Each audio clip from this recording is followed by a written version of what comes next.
Hey everybody, welcome back to another episode of the Podcast Strikes Back. My name is George and you're listening to the weekly movie show with the boys Connor. Hello. Benny. Hello. Guys, we are here Tuesday. We're on time this week. We're on schedule. Things are good. It's the second time we've ever all been here for a Tuesday. Ever. Episode 173. This What is a landmark. This is a good one. This is a special one. So, guys, we've got a ton of stuff to talk about this week. Some fake news, some real news, some really sad news as well. But before we get into all of that, let's catch up on what everyone's been watching. Who am I going to roll the dice, Connor? Actually, I shouldn't have done that. I should have gotten more time to think about my list. I know I do have a couple that I've gone through.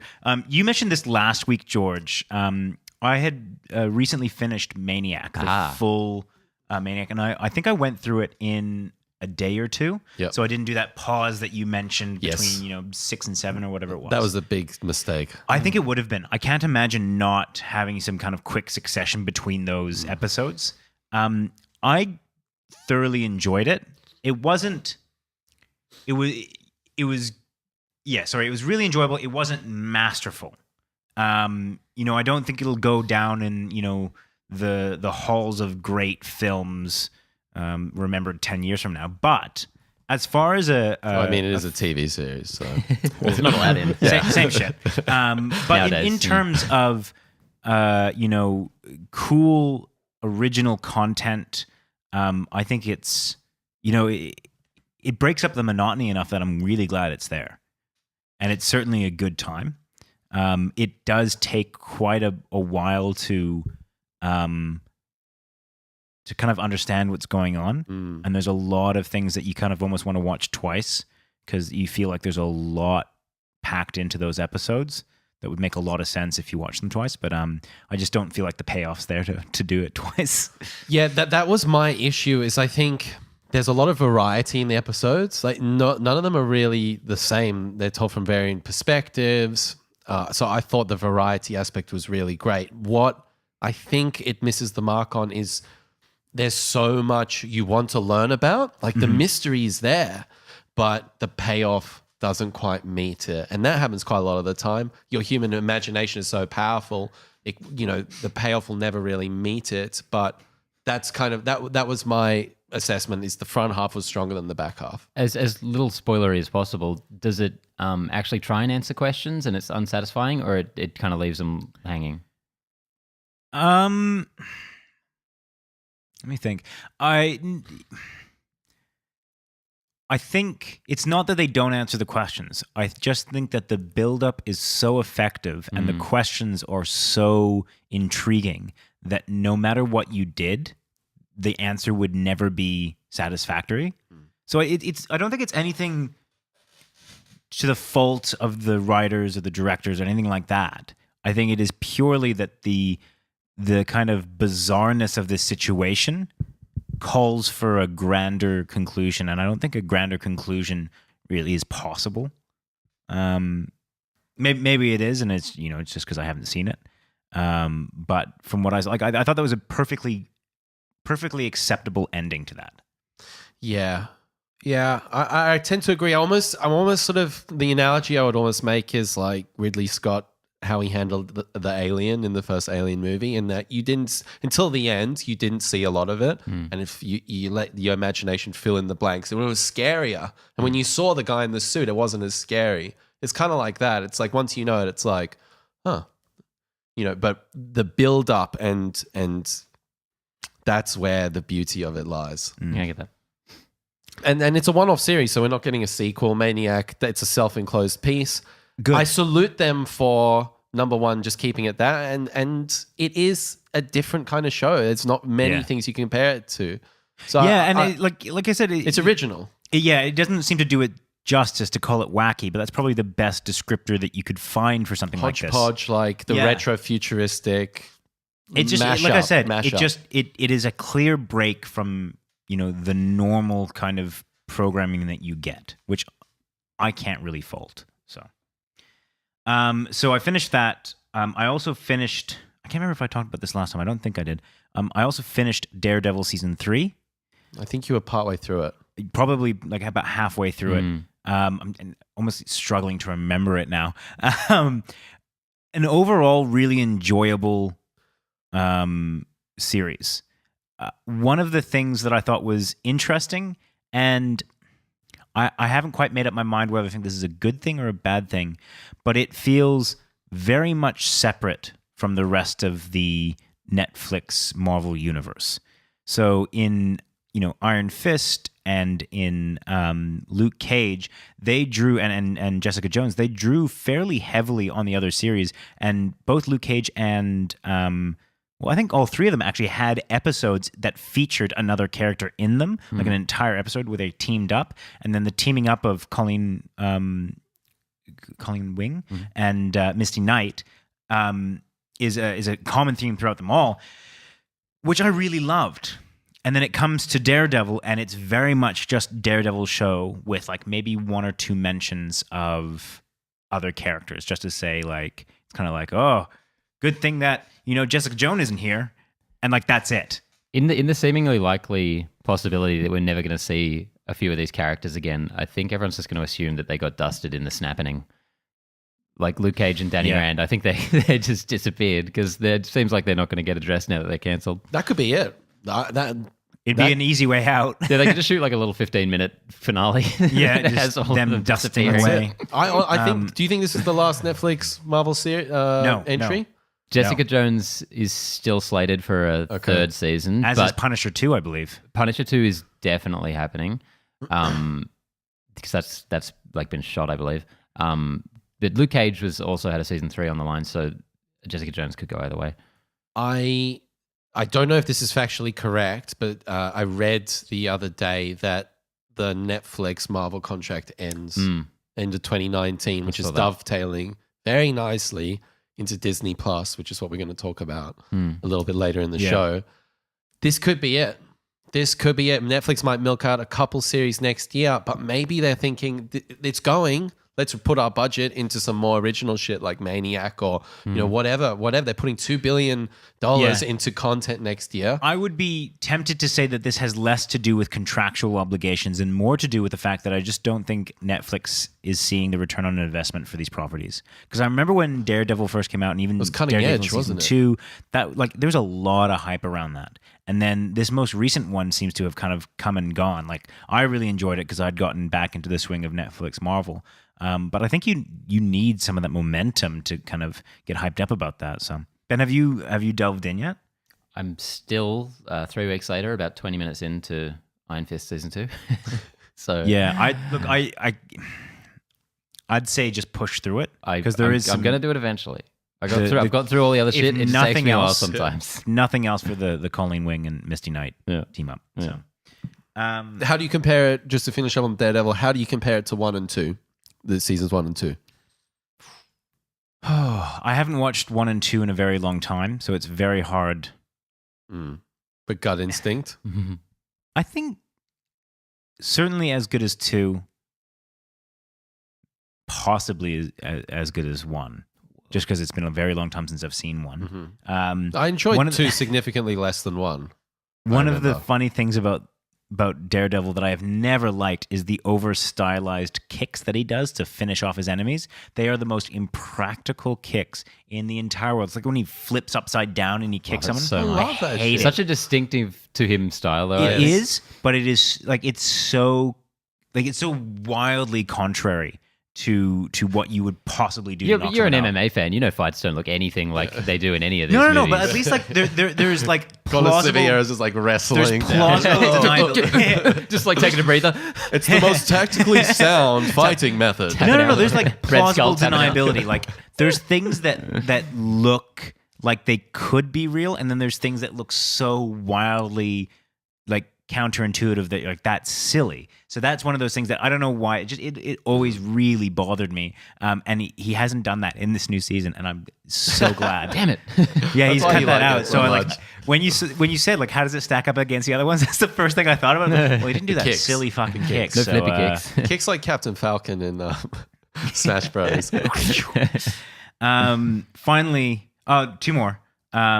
Really quickly, I watched. I can never pronounce this guy's name. What's new? John Leguizamo's Leguizamo. Latin history for morons, which is it's a stand-up thing that he's done. Oh, yeah, I saw that. Just kind of come out on Netflix. I was going to dial that in. Yeah, and it's like this. He's got the chalkboard. Yep. The stage is like a classroom, and he goes through the whole kind of. It's a Latin timeline, in the Americas. It's a super cool stand-up, like the concept of it, the execution. I didn't really know he was a comedian.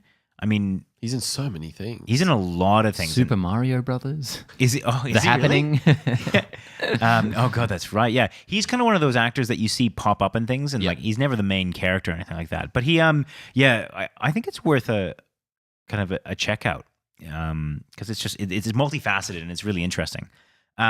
Finally, I went and I watched season 2 of Castlevania. Oh, it's out, isn't it? Which is the Ben's gonna get angry at me if I call it an anime. Are you going to watch this? Because I'm keen. We did a review for season 1. I'm going to watch it. Yeah, I've heard it's a significant upgrade on the first one. Maybe hold your thoughts, man. I'll give it a go. I'm not going to hold my I'll give you a very quick. You cannot silence me. You fucking hold them. I will say that I really enjoyed it. A lot of the pitfalls that I think, Ben, you fell into with this series, which is comparing it to proper anime, isn't something that I fall into. So I'm relying far more on the novelty of the animation style and the storyline, kind of where I get my kicks out of this.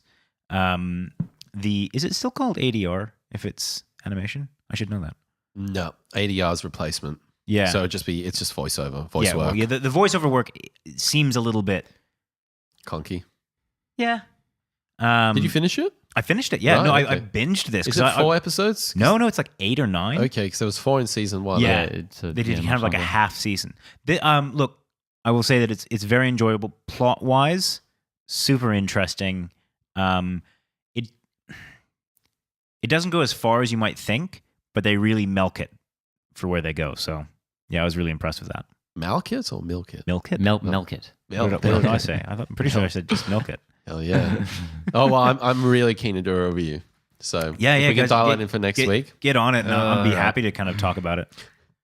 Here we go, struggle fest. Yeah, well, I mean, that's the thing, right? Like it's just the how list used of to you. Shows to watch is just ever It's getting a mounting. lot bigger, and we seem to be, or particularly you two, seem to be on a horror kick recently. So we need to in the next couple, like before Christmas, we need to sit down, all three of us, and watch Silent Hill. Oh, Silent Hill. Because I know that the last 5 or so horror movies that you haven't watched that we've been set to review on the show. Yeah, I watched the whole Halloween franchise whilst you were gone, bro. Yeah, that's a good point. Yeah, no, look, I'll be honest. Well, you dial in Silent Hill, and I'll dial in the entire of Mike Flanagan's. Nice. Okay, here we go. Our deal. I might go next. I watched, just to piggyback off your Netflix comedy. I really got shafted here. Session. I'm always last, so I'll go first. All right. I'm going clockwise today. Christina P., who's married to Tom Segura. Yes. Oh my goodness. Part of the Degenerates. No, it was her stand-up comedy. Yeah, her stand-up show. Yeah, is that was it part of a series with no, others? it was just hers. Okay, it was just hers. A 1-hour set. She is hilarious. If you want to see some hilarious stand-up, it goes places. She's funny. She's awkward. She's crazy. I love Tom Segura. I didn't realize he was married to a comedian. I'm a fan. I'm going to go watch their podcast more. I'm in. It's Your Mama's House is the podcast, Your Mama's right? House. Yeah, hilarious. So highly recommend. If you're after some stand-up comedy, Christina P., really, really recommend. Have you it. gone back through Tom Segura's? Yeah, I watched all of his. Like I think he is possibly one of the funniest comedians, just in terms of his delivery. Oh, so it is good. So dry. I love how everyday his shit is as well. It's not anything too complex. It's not any wild stories. I feel like his stories and the way he does it is just like everyday normal shit. It's so relatable. I'd almost disagree with that because like half of his act is like, you're not me. I'm better than you. I don't think I've ever been more lost on this show. I have no idea who you're talking about. I'm so confused right now. He's got his most recent stand-up set was called Disgraceful. He garnered quite a bit of controversy in is it Kentucky or because he basically said something mean about Kentucky and they went off, and the next thing he did was book a show in the middle of Kentucky, which I absolutely love. His Instagram is hilarious. Yeah, no, he's good value. He's good value. But yeah, Christina P is equally as hilarious, and she's got also a new stand up as part of, it's called The Degenerates, I think it's called. Okay. Which is a bunch of comedians that are kind of offensive, let's say, and generally quite funny. Hell yeah. Is that with the one with Joey Diaz? Yeah. Yeah, I the first guy I watched that, and the first guy that came on, I was like, this guy's disgraceful, get him off. See, he was saying shit about girls. I was just like, dude, just get off the stage, man. Like, I thought he was quite funny. Nah, I thought it was just too below the belt. I'm all for weird shit, but I'm sorry, no good. Anyway, all the other stuff. Now, Benny, you're probably a little more on track now that we've finished Tom Segura. I watched Fantastic Beasts 1. The famous story on the podcast Strikes Back is how George went to see Fantastic Beasts and he walked out 30 minutes in and, I said it was a terrible film, and Connor said, how can you say it's a terrible film? You haven't seen it. Well, I've seen it now, and it's terrible. That's fine. I'm okay with you saying that. What I don't agree with you is watching like 20 minutes of the film or 10 minutes of the film. I think sometimes I am... And don't actually see if you watched half an hour, because it wasn't half an hour. I know, man. And I trust my instincts. I mean, that's such horseshit. So I've been around the beaten block a few times, and this one, goddamn, no good. So we'll talk more about that next week. Have you guys ever watched a film in the first 10 minutes, hated it, and then ended up loving it? Or I guess vice versa? Vice versa is a lot easier, like starting out loving it and then really hating it. But I'm very, if a movie gets me on board, like in like the first half, I'm very forgiving. Like I will pretty much stay on board. I'm not sure about the other way. I can't really think of any examples that you've hated and then come back from. And then come around. Yeah. I generally don't hate a movie until it's over, like until long after it's over, frankly. Well, once you've like experienced the entire thing and had a chance to digest it. Honestly, movies I'll generally come out. Movies I hate, I'll generally come out of being like, I don't know about that so much, and then a few days later I'm back. That's the worst thing I've ever seen. Surely there's got to be a movie that you've been like scoffing at during Ready Player One. Yeah, you hit that one real quick. That old chestnut. Yeah. I also went to the Fantastic Beasts premiere last night in Sydney, VIP. You know what I'm saying? I'll give a brief review. It's better than the first one. That's all I'll say.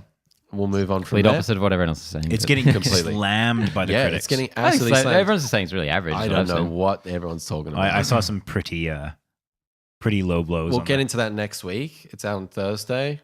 Review coming up next week. We've committed to it now. I also watched Cabin in the Woods. Oh, cool. Love that film. Damn, that movie rules. What else can I say? It's weird that, when we watch a film that we all really love, it's just like that rules, and we're just like, yep. Well, I also feel like we've talked about these kind of films enough that anyone that's listened to, 2 or 3 episodes knows how we feel about them. I think all you can say is to the lovely listeners out there, if you haven't seen it, watch it. Like, if you haven't you've definitely heard of it. We've probably mentioned it plenty of times. If you haven't seen it and you're a fan of horror, what are you doing? Do not watch a trailer. Don't watch the trailer, please. Don't find anything out about it. And even if you're not a fan of horror, I think there's a lot here. It's just a good movie. Yeah, exactly. They're playing with many, many concepts, deconstructing things, reconstructing things. And shout out to Richard Jenkins. That guy is the man. Yeah. He's so funny. And Bradley Whitford from Get Out. They're so good. God, they're so good in it. Yeah. So Cabin in the Woods, just a really good one to revisit. And I bought it first purchase on the Apple TV, a digital product. Apple TV out now. I do love my Apple TV on Apple. I was actually looking to buy one recently. You should. You should. I'm good now. You should. Well, we've sponsored now, so I'll give you a free one. Fuck yeah. It's all good. All right. It's all good. Final one for me is Nightcrawler. 2015's Nightcrawler. That's one. I can't believe I haven't seen it. You haven't seen it? Loved this movie. Amazing, right? Amazing. I was just like, when I see these movies, like a few that have come to me recently, Nocturnal Animals, Nightcrawler, they just get me so fired up about movies. I'm just like, God damn, this is such a good medium. It's Jake, man. He does some good shit. Seriously, dude. Jake Gyllenhaal, perfectly cast. What an amazing character study. This goes places that I did not expect. I'd heard a lot about it. I knew the general framing device and what it was about, but I'm really, really impressed with this, and I can't wait to watch it again. I never saw it, but all I can think of when I hear about it is if you don't buy a ticket, you can't win the lottery. Or the other way around. Yeah. If you don't win the lottery, you can't buy a ticket. Yeah, I knew that was going to cause it. You can't win the lottery if you don't buy a ticket, I think is what I was trying to say. So I'm really glad glad I watched that. That was from 2015. And last week you said 2015 was a good year. It's a good So year. I'm going back through. I'm going to go have a little look-see. I've got a list of movies that I want to watch, and one of them is another Jake Gyllenhaal film. It's Nightcrawler, but also Enemy. Because that's Jake Gyllenhaal as well, right? The Holy Grail. Yeah. Villeneuve. Gold standard.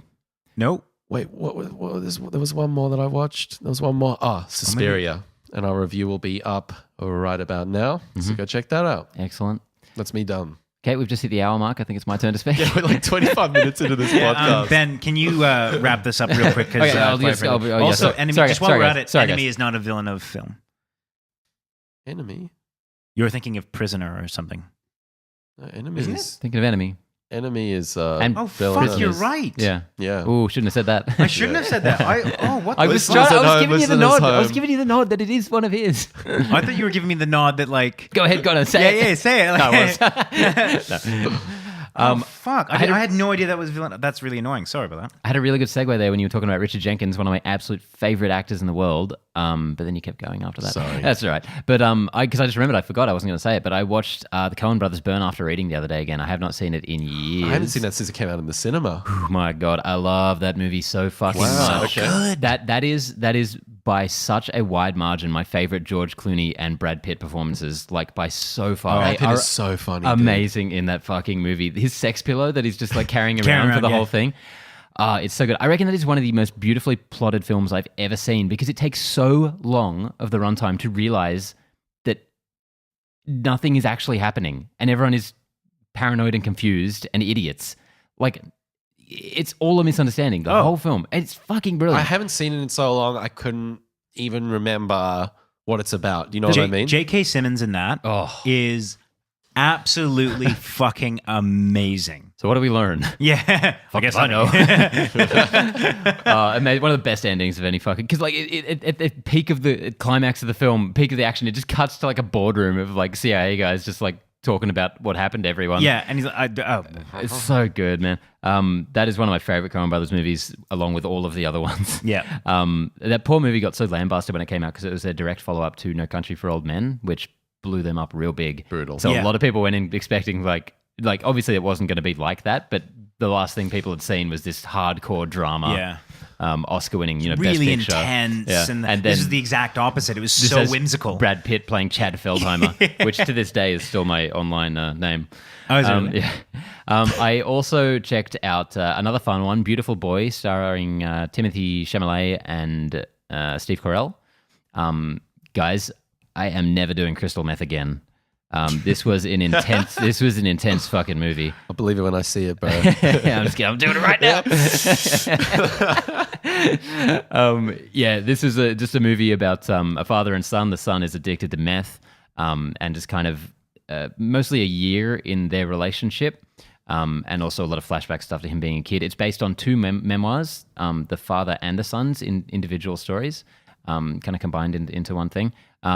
It's not mind blowing. It's a tough watch, but it's really good, really engaging. I've seen the trailer for this. This looks intense. It's really cool. Did we review the trailer for this? Possibly. I don't know. It's just a reminder of how amazing Steve Carell is when he takes these dramatic roles, and this is possibly his most dramatic. And Timothée Chalamet, he's fucking good, strength to strength. That kid. I was watching the movie and I couldn't help but think if they ever, God forbid, have to recast Loki, like a younger Loki, he would be fucking aces, I reckon. And I also, the rest of my time, all this week, that's all I watched because I have been obsessed with this new video game, this new VR game called The Tetris Effect, which is basically just Tetris in VR. It's like if Tetris was a nightclub. It's it's my dream. It's the That best. sounds It's game of the really year. It's the intense. best thing I've ever played. It is really intense. The name is based on an actual condition called the Tetris effect or Tetris syndrome, whereby when you play enough Tetris, you see it. Like when you're going to sleep at night and stuff, you're actually playing in your mind. Wow. And it's got to the point where I was watching Beautiful Boy the other day, and with my eyes open, I was playing it. Oh my During the whole God. movie, I was like, It's It's so like- but it's- disconcerting. man. It doesn't take much. No, it Genuinely, really doesn't. Yeah, It does not take and much. I've been 'cause playing a lot. I had Tetris on my phone for like a couple weeks, and like every time I went back and forth from work on the bus, I'd be playing Tetris. And after a while, you start thinking about it like a lot. And it is very easy to see how someone would kind of let that slip and just be That's just way too intense, constant. man. Well, it's such a common thing that the Tetris effect is the name for it. It's the official name, and it actually refers to any like habit that kind of consumes your mind like that. it's like Tetris- Assassin's Creed, where you're looking at things and be like, I could climb that. Well, even I was reading about it today. Apparently, sea legs are like a form of Tetris effect, which is really interesting. But yeah, I can't wait to wrap this up and go back and play more Tetris. He's actually just looking at us and thinking about how he can fit us together. Like, Yeah, guys, I'm up to about 55 Tetraminos per minute. Hit me up. That's me. Send us your rankings of whatever the fuck he just said, and we'll compare apples to apples. So, have we got anything else to add to this preamble? I'm loving this intro. I gotta say, That's the podcast this week. I'm really glad everyone's watching a shitload of movies. Good to see. So, let's get into the news. All So right. we've got a sad one to start off. Yeah, everyone dial it back a bit. Big news just dropped today. Stan Lee Lieber has passed away at the age of 95. The big Marvel man himself co-created so many of your favorites: the X-Men, Spider-Man, Thor, all these good things. This is not a huge surprise. 95 years old, like that's a good innings, That's man. a good fucking run. That's a good innings. And his last year or so has been pretty tumultuous, like really sadly. So, in some ways, this is kind of a relief, I think. He Like, seemed fighting fit up until, as you said, the last year or so. totally. He seemed like great in terms of health. There were just so many personal issues and lawsuit stuff going on. It was horrible. All these people there's coming at him. that thing about elder abuse and people trying to Yeah. get his money and like Yeah. it was a bit of a.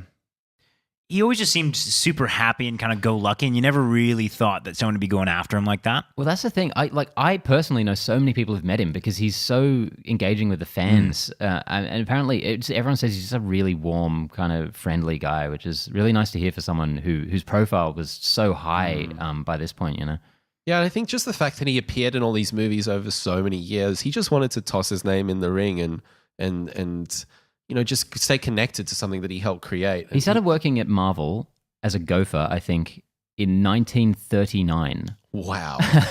Isn't that insane? You look at a lot of the young photos of him like before the 70s, and looks so he looks like different. some guy. He looks a lot like Tom Holland, actually, which is really interesting. But then the 70s hit, and he just goes like full Burt Reynolds. Yep. It's amazing, He and gets he the never let it go. sunnies, the Yeah. glasses and whatnot. Yeah, and yeah, he got his look then. So good. Yeah, He's iconic.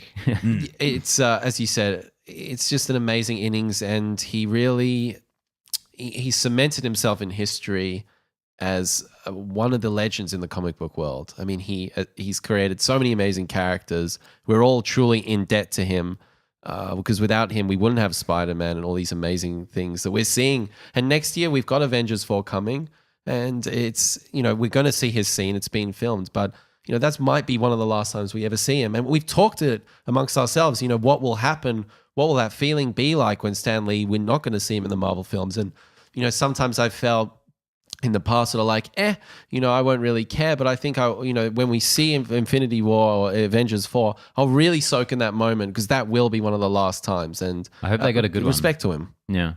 I'm sure they have more in the can, but I hope they cap it off with Infinity or It would be Avengers nice- 4. I think that's the way to go. It's a good perfect. dovetail. Yeah. Yeah. This is something that we had joked about, but kind of almost gave me a bit of a morbid thought this morning, which was that we'd expect everyone at Marvel to just be kind of trigger happy, or not even trigger happy, but just itching with content, because I think a lot of people saw this coming. As you said, 95 years old, not long for this world. type thing. And the quickness with which I saw an outpouring of content this morning was shocking. And I would like to believe that was because it is such a big impact into the cultural ethos or whatever you have that people were willing to put in the effort to get that out really quickly. But the cynical person in me kind of feels like there's a lot of people getting ready to have this post for quite a while. Yeah, no doubt. No doubt the guys at Marvel are like, have that piece ready in the can so that when it does come out, I would frame it less so from a cynical point of view and frame it more from a, yes, they had it in the can, but they wanted to put out the best content so that when this did happen, it was a fitting tribute and not just a 400-word blog like old mate Stan's gone. It's like, no, let's appreciate and let's have that history in there so that it is, as I said, a fitting tribute. Yeah, but I the exact same thought came to me. When I was reading it on the bus. I thought exactly the same thing. Yeah, I feel like I should note too. Spider-Man's other co-creator, Steve Ditko, also passed away this year. I don't know if we ever covered that on the show. No, I don't think we did. I think they died within like 6 months or 10 months of each other. That's interesting. Any other thoughts on that? No, just R.I.P. and I think the fact that he was a generous, warm person, that will be his legacy. His legacy is the fans and Stripperella. I used to watch that show on SBS. Man. It's so weird. I think I don't think I've ever heard of that. It's Pamela Anderson animated superhero show. Cool. It's exactly what it sounds like. The 90s then. Let's move on. Yeah. All right, number 2. Bit of news we've been waiting for here. Disney's direct-to-consumer streaming service has been named, as George gave away, Disney Plus, and will live on 5 hubs: Disney, Marvel, Star Wars, Pixar, and the big one, wait for it, National Geographic. Disney owned National Geographic? Whoa! As if it couldn't get any better. So yeah, this is late 2019 rollout, I think we're expecting in America. I don't think there's any word on the global stuff yet. You would hope they would roll that out pretty fast. You would. Yeah. Look at Netflix. You would hope that, wouldn't you? Yeah. How many years was that? Don't worry, Ben. We've got Stan. Yeah. Maybe we'll get Stan Plus. Stan, the content's amazing. Look, I've kind of said this before. I'm not overly keen this. I'm dialing this in week 1. Largely because I'll get this straight away. I do not like the idea of this kind of content producer having their own streaming service. I don't know why I feel like it's fine with Netflix because they've kind of gone the other way. But with Disney, like it just, I don't know. I just feel like A, they own so much of the content, and B, they're moving into this area that's just going to make it like cable used to be. Like you just have to get 6 different providers to get all the content. You're like, fuck, that defeats the whole purpose of streaming. So wait, are you thinking that you pay for each of these hubs individually? No, just Disney in general. Because what I would suspect is that everything that is owned by Disney will move onto the Disney streaming platform, which means that if you want anything that from early next year, anything that's on Fox, anything that's Star Wars, anything that's like Disney, that anything that's national, any of that, you will have to go to Disney, which means it'll almost be this kind of like necessary buy, in addition to Netflix and in addition to Stan, and in addition to all these other Amazon Prime. With what you're saying about this Disney one, sounds like you just drop all the other ones. Yeah. Yeah, I guess. Amazon Prime. You cancel subscription, bro. But I don't know. Like it just. Softkey is done, bro. It makes me a little bit worried.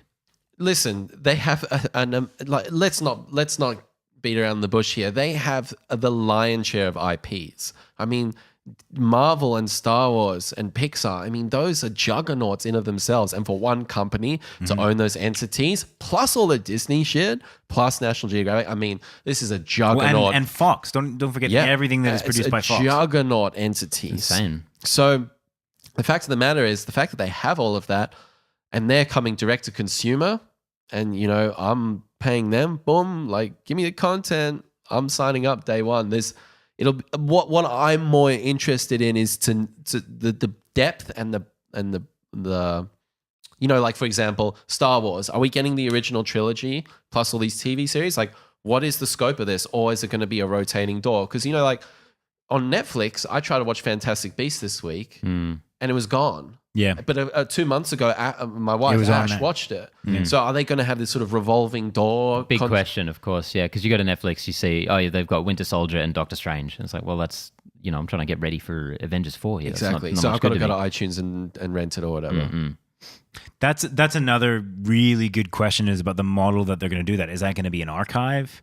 Because if it's You an know, and archive, is it just going to be Disney Yeah. films? If it's an archive, I would pay that premium price that DC was meant to charge. Yeah. for Also, this streaming service. on that thing, like, does that mean that everything that is owned by Fox and Disney is going to disappear from Netflix and Stan and Amazon Prime?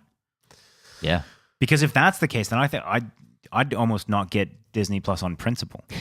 that's there's- so I'm- you. I'm a weird consumer like that. Like, I fucking hate this kind of shit.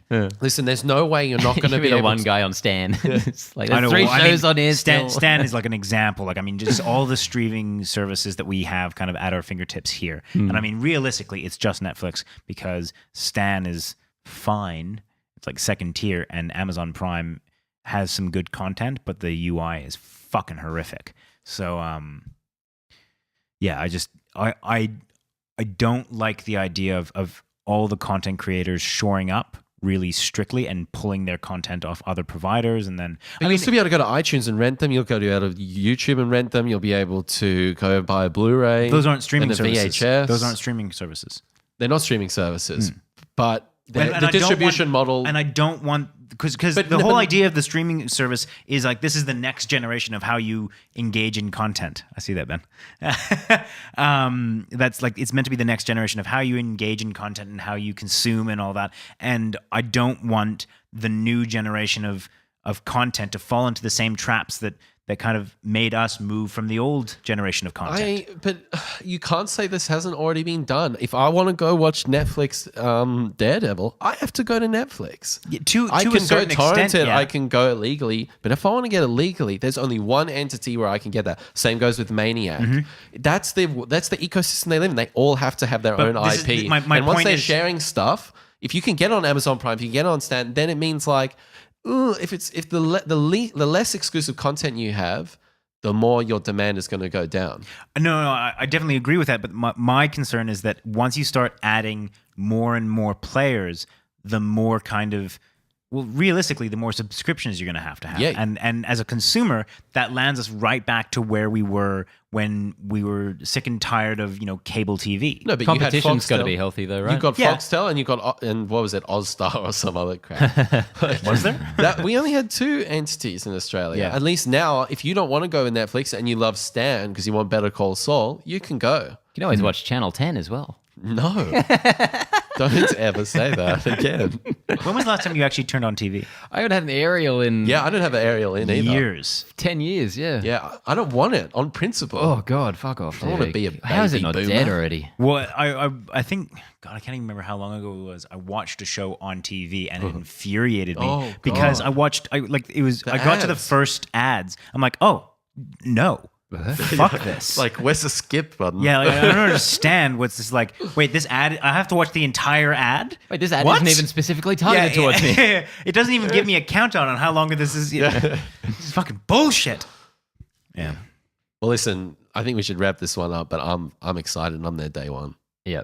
Just final note on that. I think a lot of this for me is just kind of almost principled and Idealistic. contrarian. Well, just contrarian in nature because I don't like the idea of it. But I'll probably be there week 2 because I'll just wait and see what everyone says. yeah.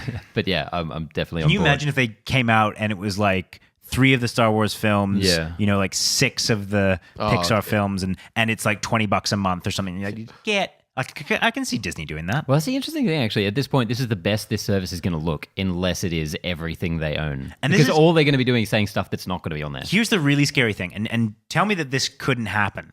They might take all their IP off all the other streaming services. Like if you want any of that IP, you have to go on to Disney Plus. But they're only going to put like an eighth of their content on there at a time. Then basically you have this big vacuum in content plus only one place to get it. That's fucked. Yeah, depending on whether they go They for the haven't done that, revolving but- door of content. Fucking Disney. It's like Nazi Germany up in So there. I'm coming for you, Ica. I'm coming for you, bitch. It depends if they do the revolving door content or it's an archive. That's going to be the real game changer. I can almost guarantee you won't be an archive. You're probably right. Because, like, I mean, just from their point of view, it wouldn't make sense to do that. You're if they're probably gonna- right. Yeah. But the goal, the vision for me, and the ultimate thing is for me to go into Disney and be able to watch Snow White, and then I can go to Pixar, watch Toy Story 3, and then go to Star Wars and watch the new TV series starring Diego Luna.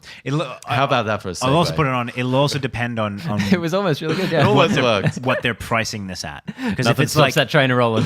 yeah, if it's like $4 a month, then that's more than reasonable for just one aspect. $400? $4. Oh, $4. Well, if they charge more than that, then that is actually like. I mean, yes, they are a powerhouse, but that's still a bit It's silly. not going to be $4. It's going to be It's gonna be $39.99. It's gonna be a premium premium price. I could use another steak dinner. Shut the fuck up. Yeah. No, like that's if it's $15, then fuck that noise. I'm getting Nat in there. Geo. Nat Geo.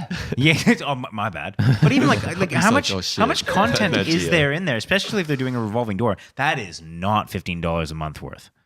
We'll be reporting back on it soon. Stay tuned.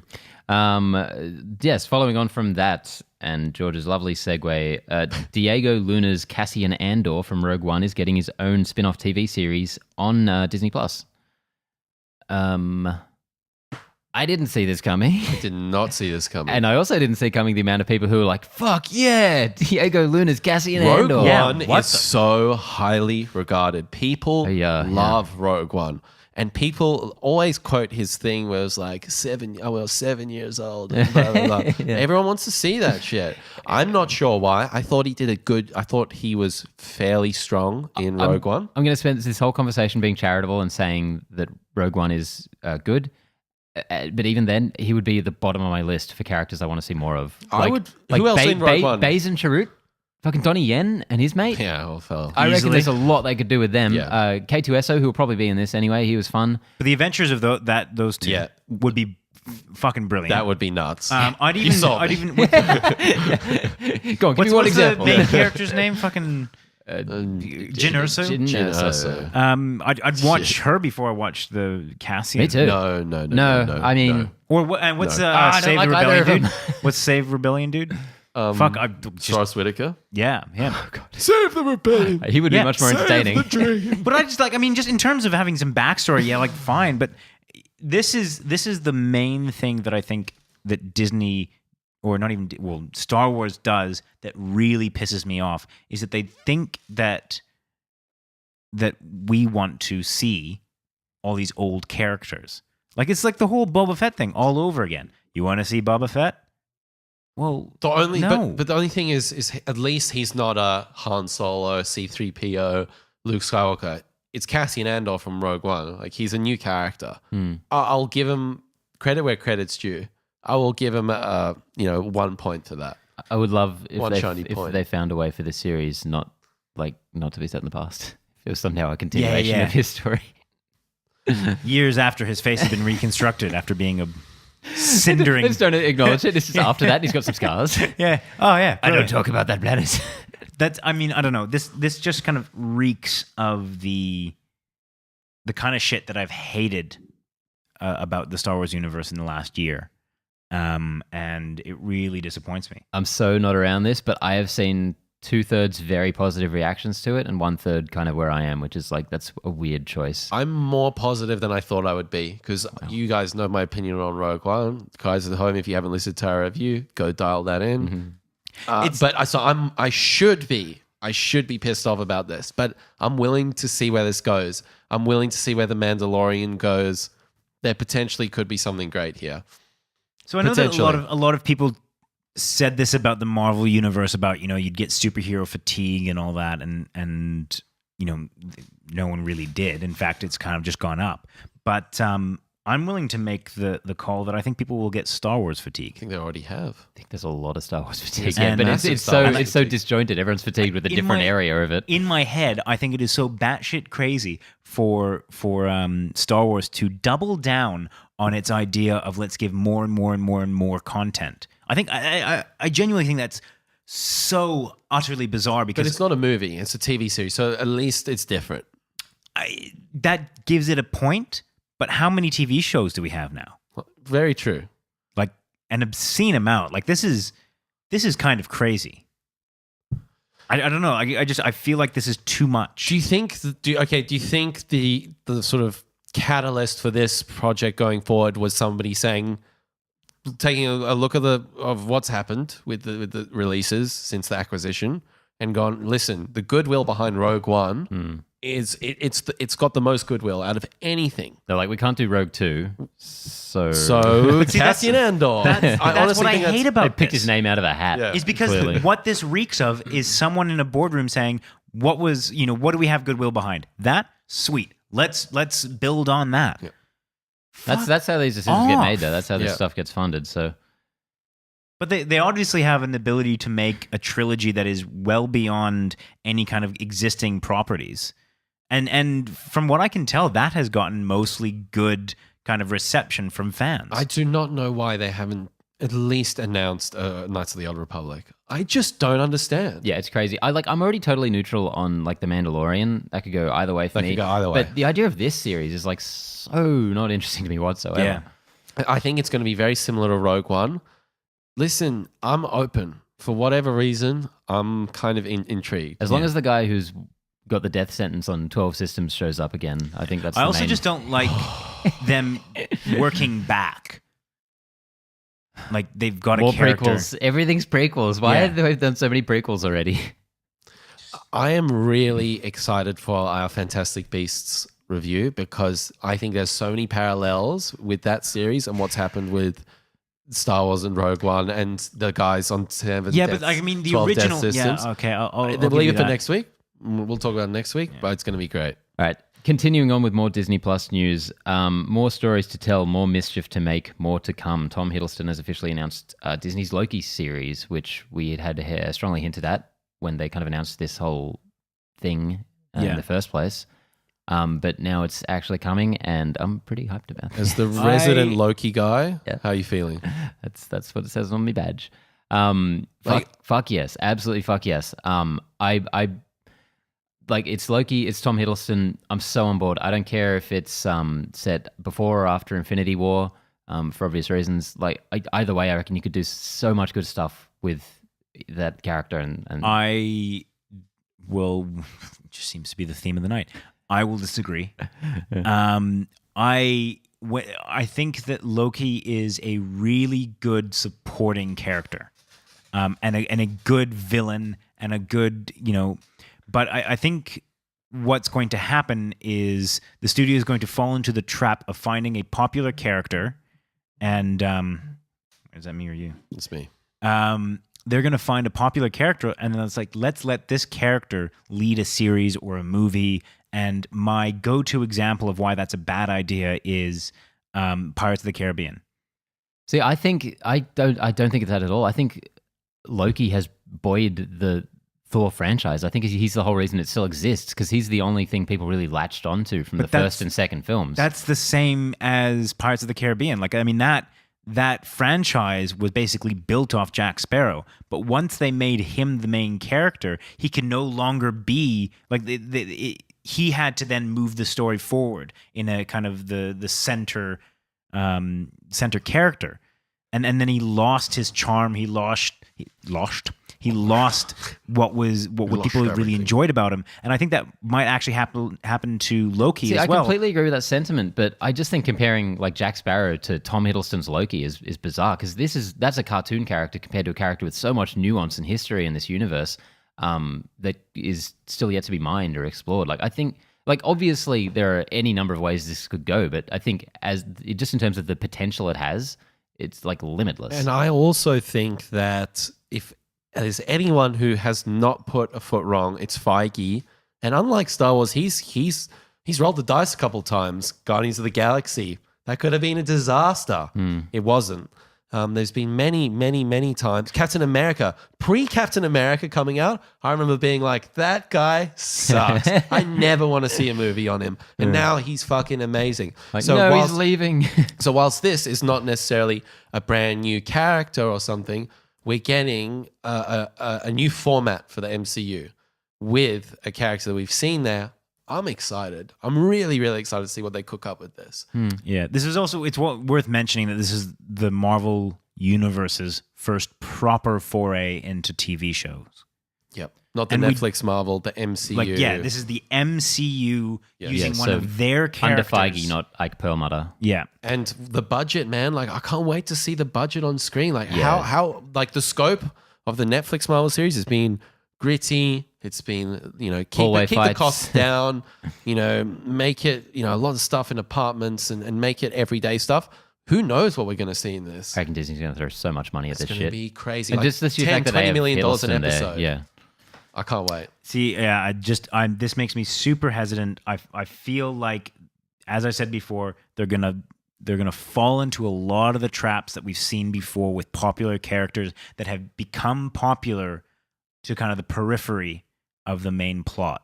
And this is gonna, I don't want to, like, I'm just like, look, in my mind's eye, I'm trying to imagine this series with Loki as the focal point. Like, he kind of is, though. He's the only character that has like a real arc throughout these movies. Like, but that's Thor, different. Thor, That's different. Thor That's is the true. more That's like different than stoic him sort of one. having to carry the story. There is not a single film in which he carries the story. Or which he drives the plot. He always has for me. Yeah, that's the reason. That's the reason I've been going to see him. That's why I rewatch him. But again, like it's. We got to get more information. Yeah, we got to get more information. We simply don't know enough. Next up, Venom has officially overtaken Justice League at the global box office after a record-breaking opening in China. It's now pushing 700 million globally. It has the second highest opening in China for a superhero film behind Infinity War. How exciting is this? I know I always say this pretty much regarding this film exclusively, or well, Justice League actually, but can you imagine hearing this headline years ago before you knew any of the state of things that Venom just beat Justice League? And also on a tiny budget, Justice League. It looks like a tiny budget too. That was 200 million. Yeah, it looks like a tiny budget. Venom was 50, 80 mil. Like that was a cheap production. Yeah. Really good to see. I was speaking to somebody today. They hadn't seen Venom and they said, how was it? I said it rests on Tom Hardy's shoulders. Mm-hmm. So there's a pro and a con to this. The pro is I'm really glad that Venom is getting it's making a haul. I think that's fantastic. I think it deserves it. The con here is that we've got Morbius the Living Vampire, we've got Kraven the Motherfucker.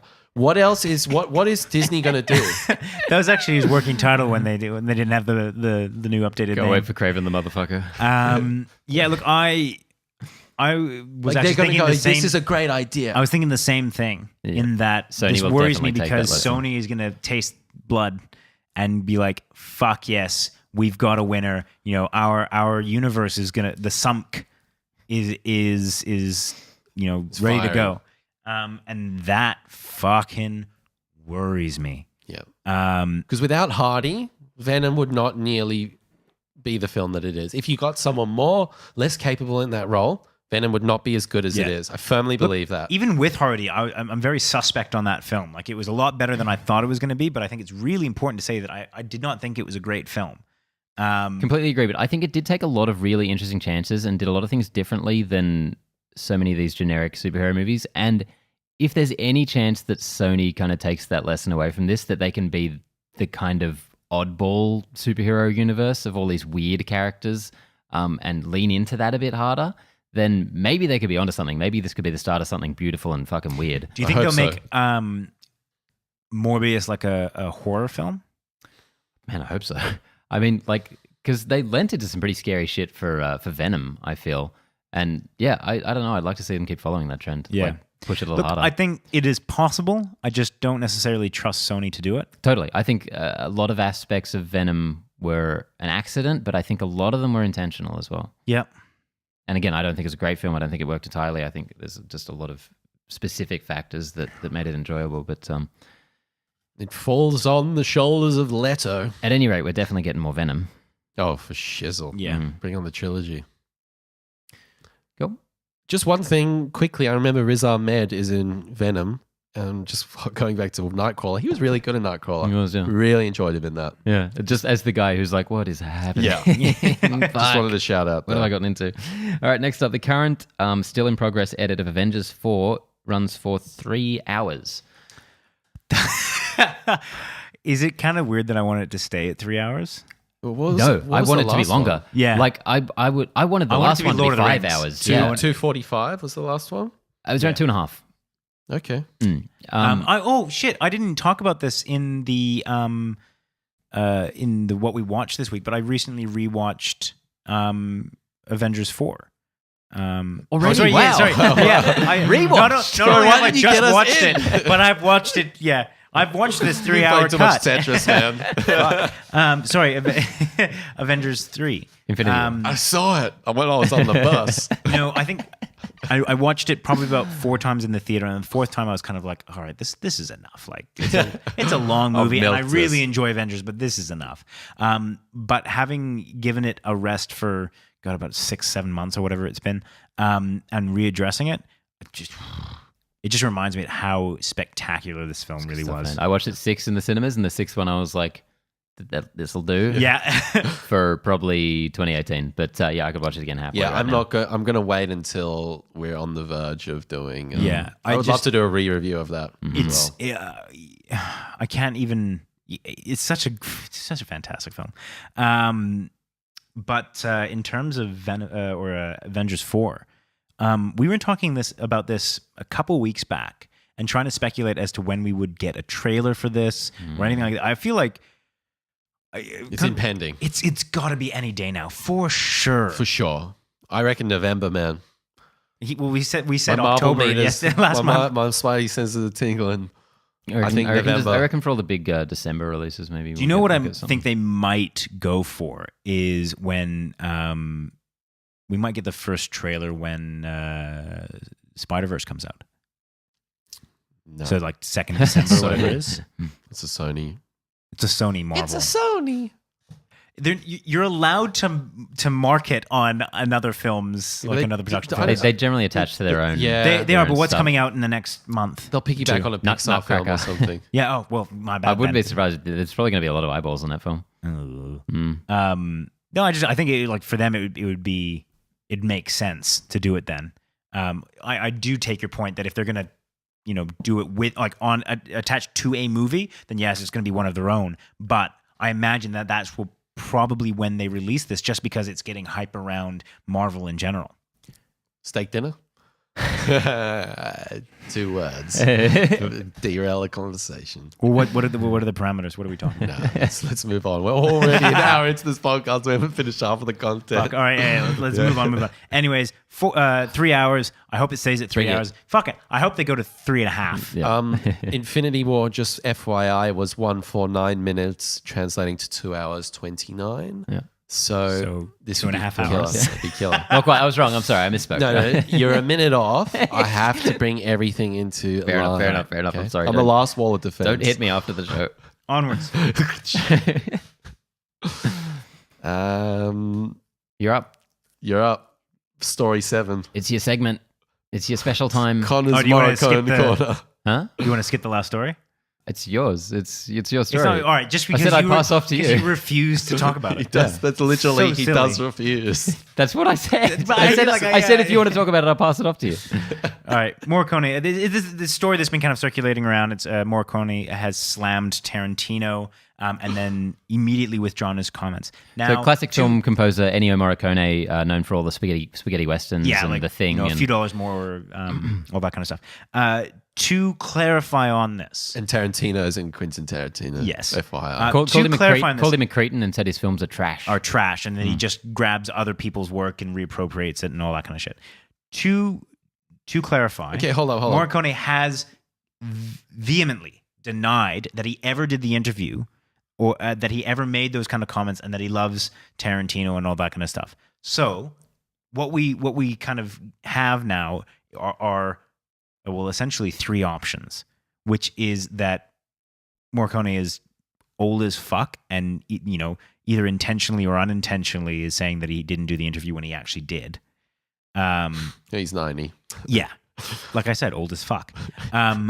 The other option is that he didn't do the interview and that Playboy is lying about, or sorry, the publication that did the interview is Playboy Germany. The publication Has fudged it. Has fudged this story and put these comments out there.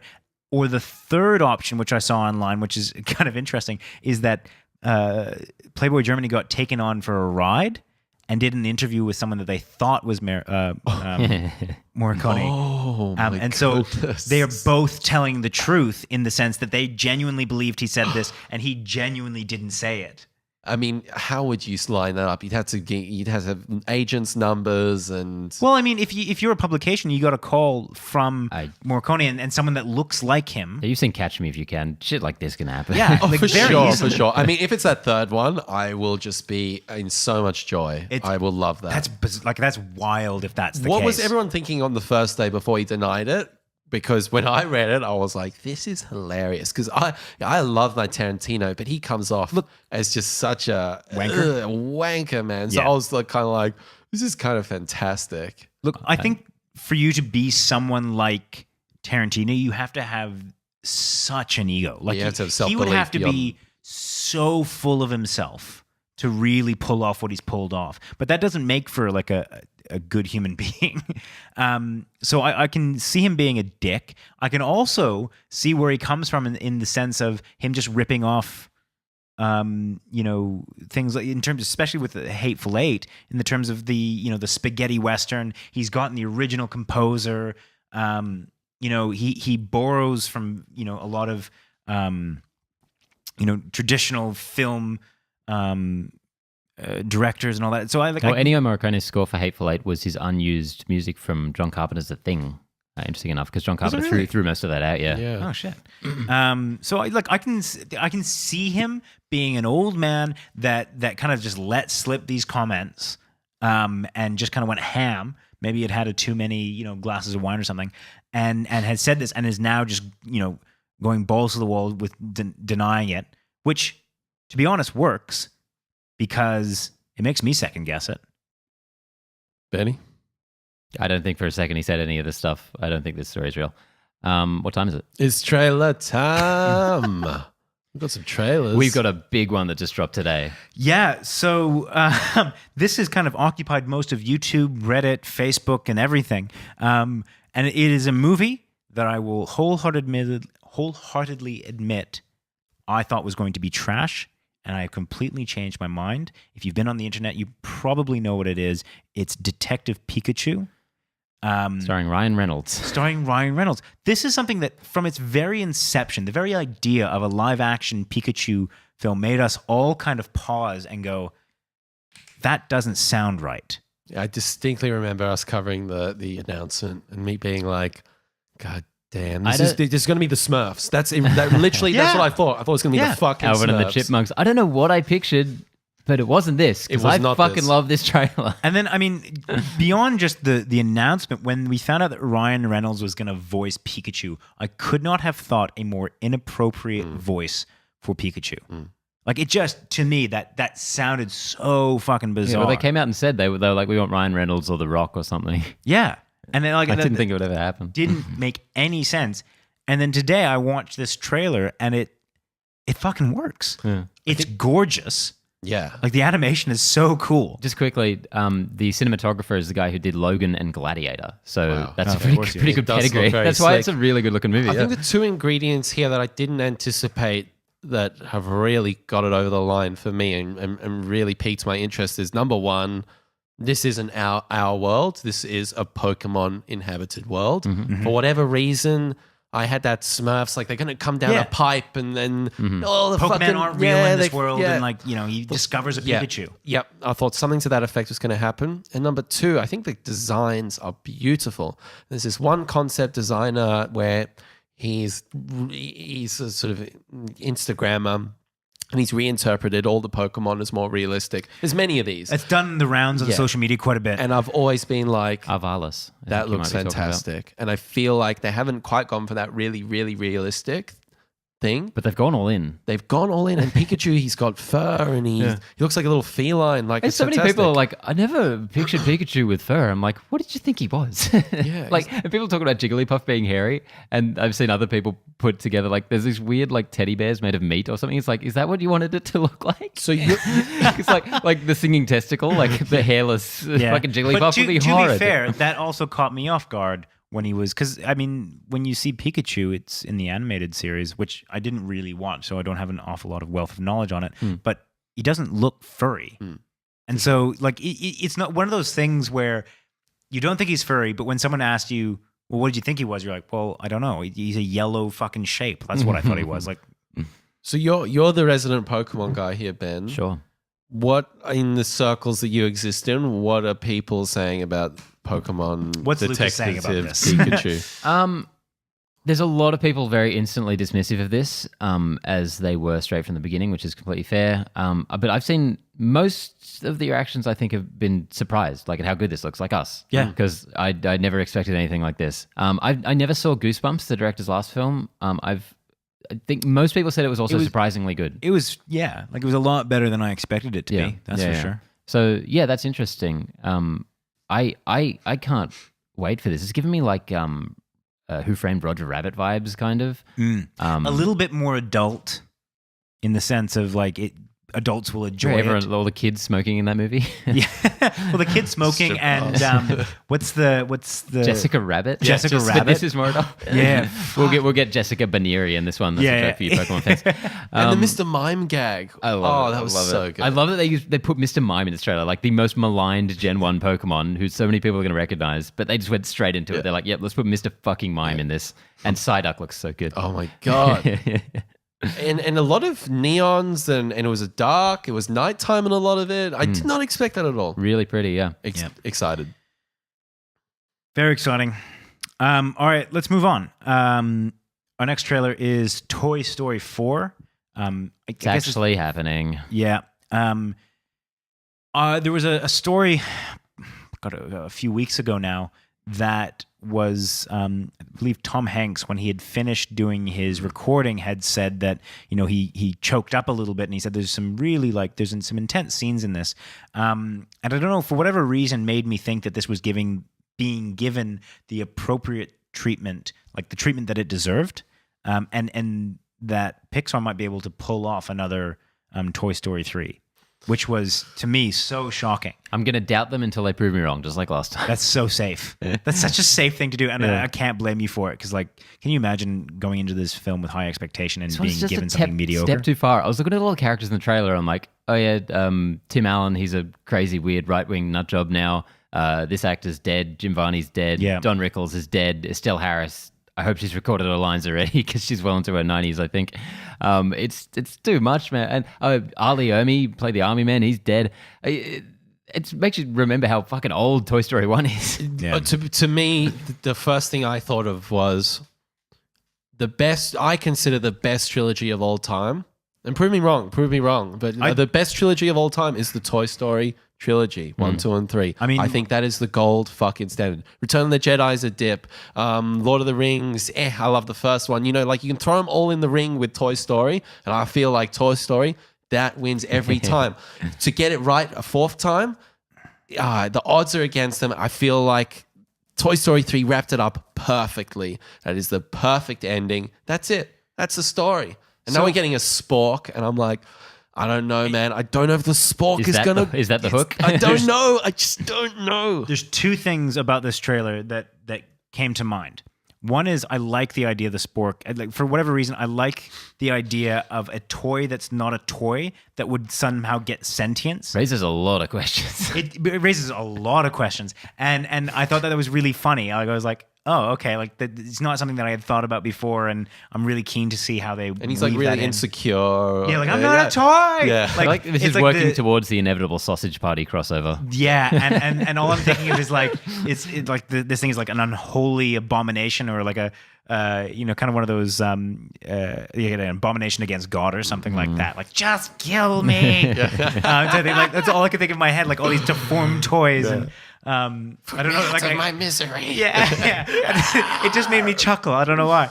But the other thing that I thought about was the concept and the competing concept of if you're a kid now, or even just like a parent with a kid, and you want to introduce, or you want, to give Toy Story to your kid, is it acceptable to put out a fourth one to introduce it to a new generation of kids? Or or should you say, no, watch this old film? Because I remember there's a lot of films that my parents were like, this is an amazing film, you should watch this from my childhood, which I'm like, okay, sure, but I mean, like, this isn't for me. Yeah. Whereas if they've done a reboot, I'd probably be more inclined to be You're like, such a back-talking 6-year-old. Yeah. Yeah, I remember when my dad sat me down, he's like, son, we're going to watch Butch Cassidy and the Sundance Kid. It's my favorite movie. And I watched it and I was like, damn, like, I love your dad, but that's boring as a heartbreaking fuck. moment for every father. Yeah. So I'm with you, man. I'm with you, but I feel as though, I don't know. Where are you sitting, do you know what? Funny story.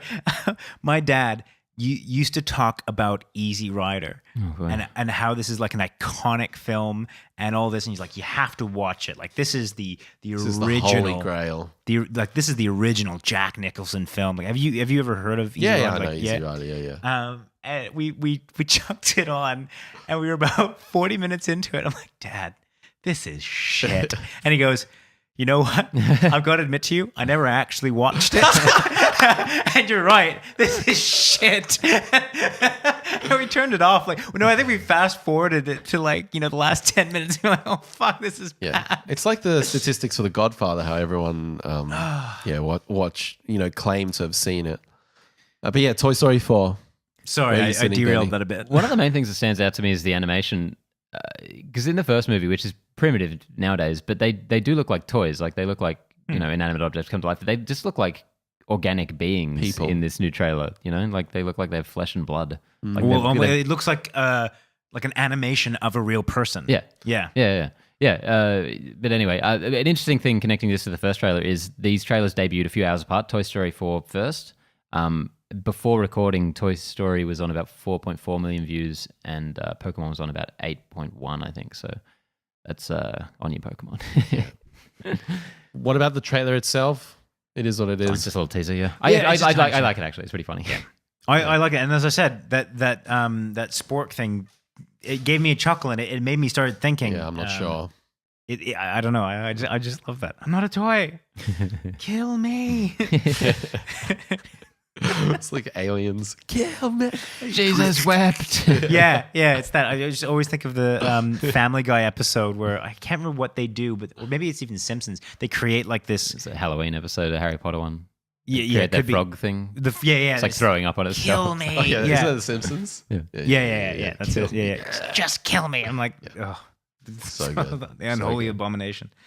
Anyways, I lost where I was. Shit. Oh God. Jeez. No, but seriously, just give me a second. Do you want me to help you?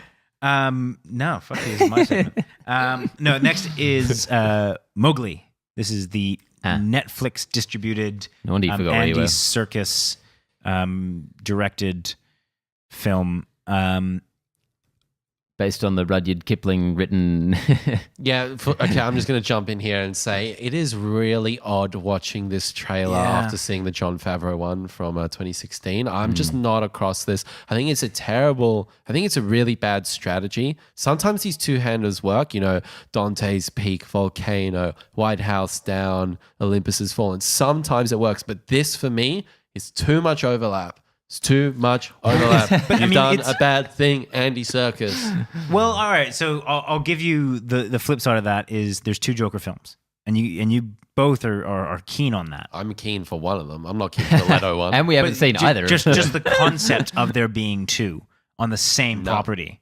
No. We've had this conversation before. I'm open for DC to do whatever the fuck they want to do. I don't want to see the Jared Leto Joker. No, hell no. He's definitely not okay with the Jared Leto Joker film. What are you talking about? I'll find the conversation. Fuck you.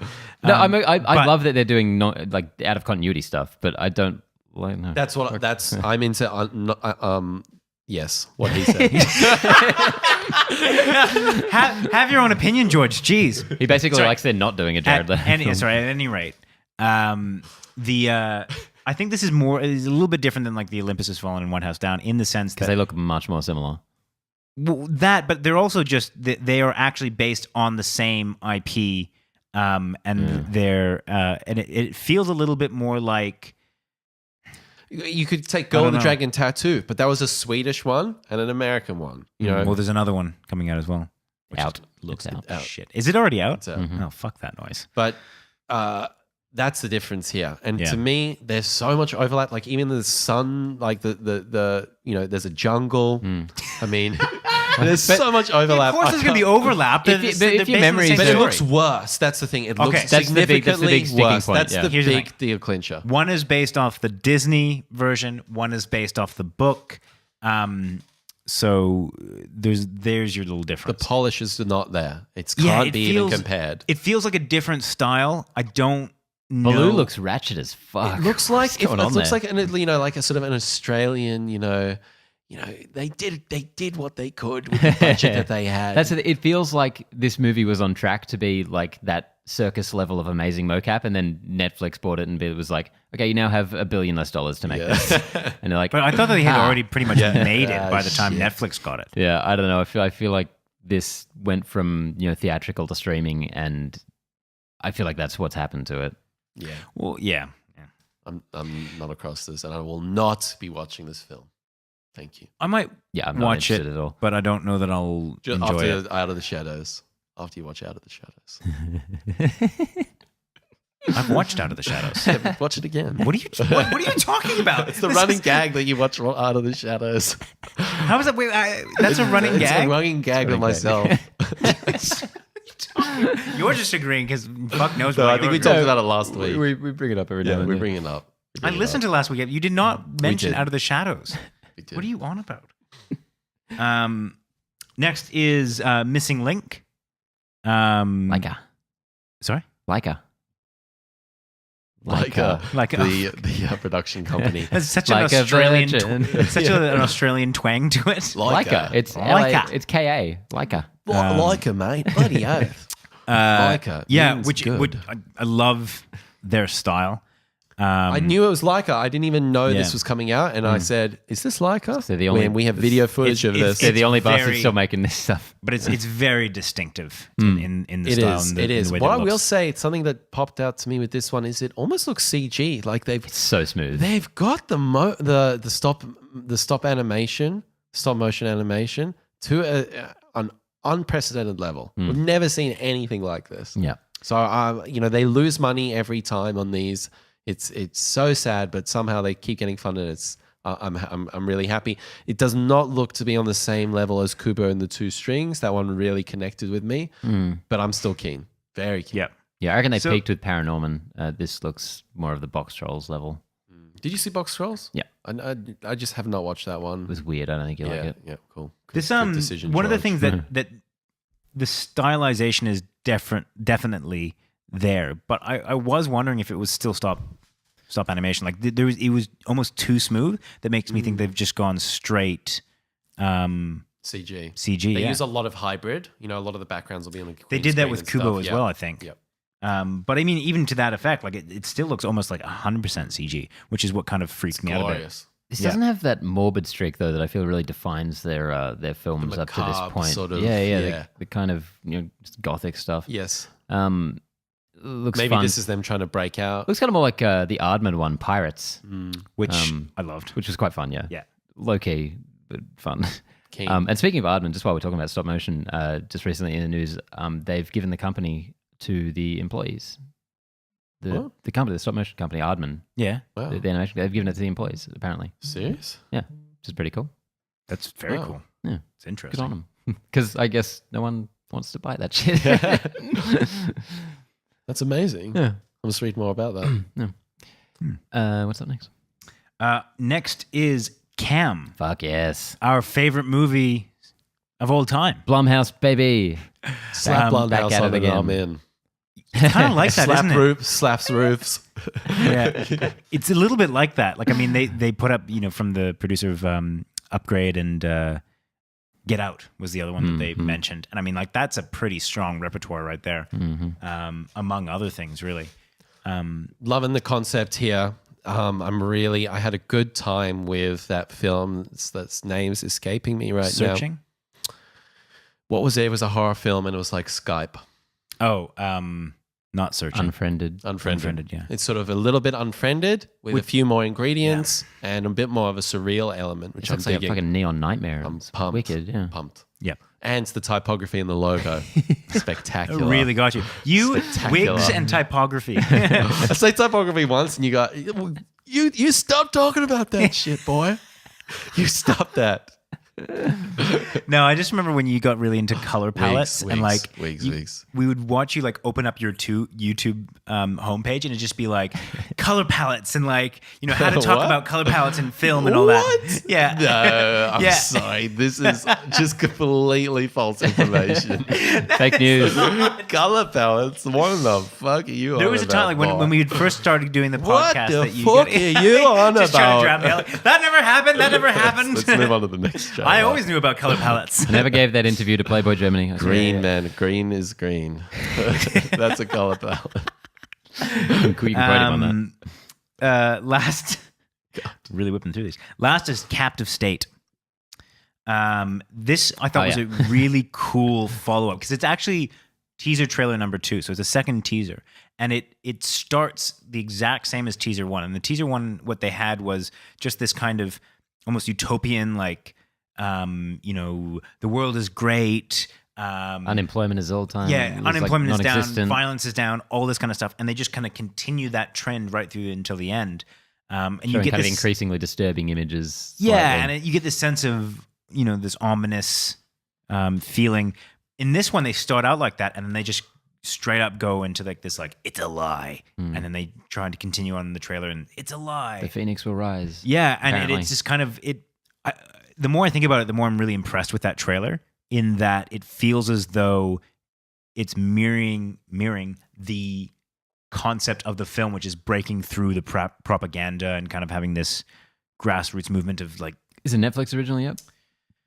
Sorry, Looks like it. I think it's gonna be shit then. it's not Netflix. It's not. No, I don't think it is. It does look like a Netflix kind of thing. It does, yeah. But I mean, we look it talk up. about this kind of stuff all the time. We love the fact that Netflix goes out on Most a limb definitely. and does some more kind of like sci-fi, Totally. It's just most of their movies suck. dystopian. Unfortunately. I will say the other trailer was a lot stronger than this one. Yeah, I like the other one a lot more. I loved that, as you were explaining just before, Connor. I thought that was really cool. I will. That like how it gradually ramped up.